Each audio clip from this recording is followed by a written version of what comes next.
Flashy Flash at Speed o Sonic, delikado nga ba sa kanilang bagong kalaban? Void, sinapian na ng panibagong god at mas malakas nga ba ito kay Cosmic Garo? Hi mga katambay at welcome back sa ating panibagong video. Andito na ang chapter 201 ng One Punch Man. Ano-ano kaya ang mga nangyari sa chapter? Sabay-sabay nating alamin. Pero bago yan ay huwag kalimutan mag-like, mag-subscribe at hitang bell para maging updated sa mga parating na mga video. At andito si Bo para ikwento ang chapter. Simulan na natin. Magsisimula nga ang chapter dito kaila Speed o Sonic at Flashy Flash. Nakita nga nila itong si Void na papalapit sa kanila. Iba nga ang aura nito. Sabi nga ni Speed na yon daw yung nakita nila sa basement nun at mukhang halimaw daw talaga. Nakangiti naman itong si Flashy at sinabi na puro daw biro itong si Speed. Higupin daw ba naman yung dugo at katawan ng mga estudyante na nasa village para lang sa entrance nito. Talagang siya nga daw itong si Empty Void. Hindi lang daw walang kwenta, baluktot pa daw yung gawain nito. Nagsalita naman itong si Empty Void at sinabi na kilala daw pala siya nitong si Flashy Flash.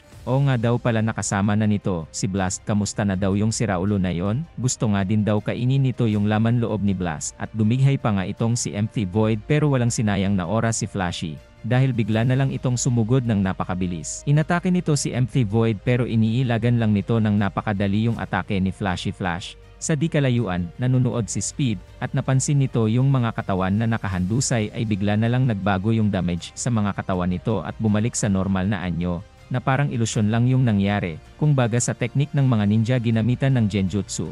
Nakita nga ni Flashy, nagulat si Speed doon sa napansin nito at sinabi na lang ni Flashy na wag na daw ito magulat. Dahil nga daw gumagamit ng genjutsu si Void at kung gugustuhin daw talaga na gawin ni Empty Void yung kung anong nakita nila, malamang daw patay na sila ngayon. Natahimik nga dito si Speed dahil doon sa sinabi ni Flashy at parang minaliit siya nito. Pero bigla na lang sumali sa laban si Speed. Sinabi na sino daw yung nagulat. Madali lang naman daw niya malalaman yon, hindi nga daw nito maluloko si Speed sa mga walang kwentang tricks nitong mababang uri na si Empty Void. Sabi naman ni Empty Void na hindi daw pala gagana yung mga pambatang tricks sa dalawang to. Pinapanood daw nito yung style ng pakikipaglaban nung dalawa at alam na nga daw niya na ganon yung mangyayari. Mas iba lang daw ng konti yung style nitong dalawa kumpara sa mga nakahandusay na estudyanteng nakatira sa village. May ginawa nga dito si Empty Void. Ngumanga nga ito at pinakita yung parang galaksi sa bibig nito na kapareha ng kay Cosmic Garo. At pumaparehas na din ang itsura nito kay Garo. Nung binigyan nga ng God itong si Garo ng powers, dun sa bibig ni Empty Void kinuha niya yung parang cube at sinabi na nakapasa nga daw siya. Nakita yon nila Flashy Flash at nagtaka na bakit may hawak na cube si Empty Void. Naalala ni Speed yung cube at sinabi nito na yon daw yung cube na nasa basement. Sinabi nga ni Empty Void na yung isa nga daw sa kanila ay hindi niya kailangan. Nainis naman dito si Speed. Pero si Flashy ay sumugod pa din kay Empty Void. At sinabi nito na wag nga daw sila sukatin nitong Empty Void base sa mga walang kwenta nitong standards. Nasabi nga ni Flashy na silang dalawa at yung iba pa ay kinuha sa kani-kanilang buhay nitong si Void at ngayon nga daw ay nagpapasalamat siya na tatapusin nila yon sa sagradong lugar nila. Sinabi ni Flashy kay Void na pinaalis daw niya si Blast at hindi daw siya pabaya katulad nun. Pipilitin daw nito si Void na sabihin lahat ng alam niya tungkol doon sa kumokontrol sa katawan nito. Bago nga ito sumuko at maging katulad ng mga basurang nakatambak doon at nagumpisa na yung dalawa. Napakabilis gumalaw nitong si Empty Void at si Flashy Flash. Sa sobrang bilis nga ay hindi na masundan ng mata. Si Speed naman ay nanood lang sa laban nung dalawa. Kapag nga daw nagagalit si Flashy ay ganto daw katindi yung lakas nito. Habang naglalaban yung dalawa, sa isip-isip nga ni Flashy ay napaghusay nga daw niya yung combat skills niya sa madilim na paligid kung saan kailangan niya umasa sa pakiramdam ng kanyang katawan. At sa mga katulad nga daw niya, ay yung genjutsu nga daw ay naputol ito at tinuloy ni Empty Void na hindi daw gagana. Yun daw ba yung iniisip nito at natawa nga si Empty Void.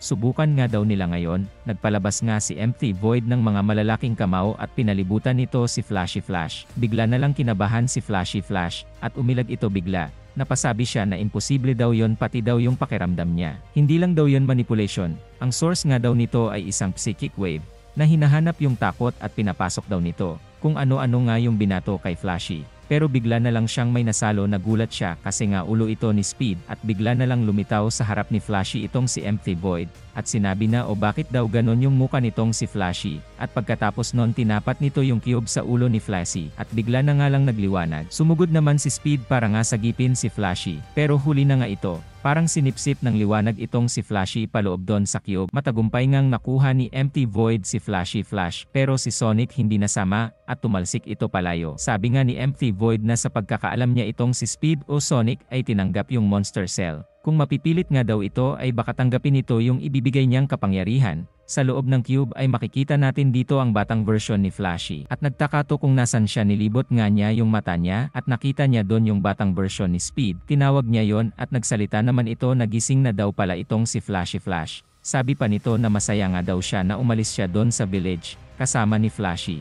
Nakarating na nga daw sila doon sa pangarap nilang lugar. Napaisip naman si Flashy at natandaan niya yung lugar na yon. Mabuti nga daw, sabi pa ni Flashy. Sinabi pa nito na nanaginip daw siya ng masama at makikita natin na yung kausap ni Flashy ay yung God pala mismo, hindi si Sonic. Sabi naman nitong God na mas okay daw yung masamang panaginip kesa manatili sila doon sa village. Simula nga daw ngayon ay gagawa sila ng pangarap nilang village doon mismo. Gawin daw nila ang lahat ng makakaya nila, at inabot nga nitong God yung kamay niya kay Flashy. Si Flashy naman di pa din ma-realize na yung kausap niya ay ang kalaban nila mismo, at iaabot na nga nito yung kamay niya.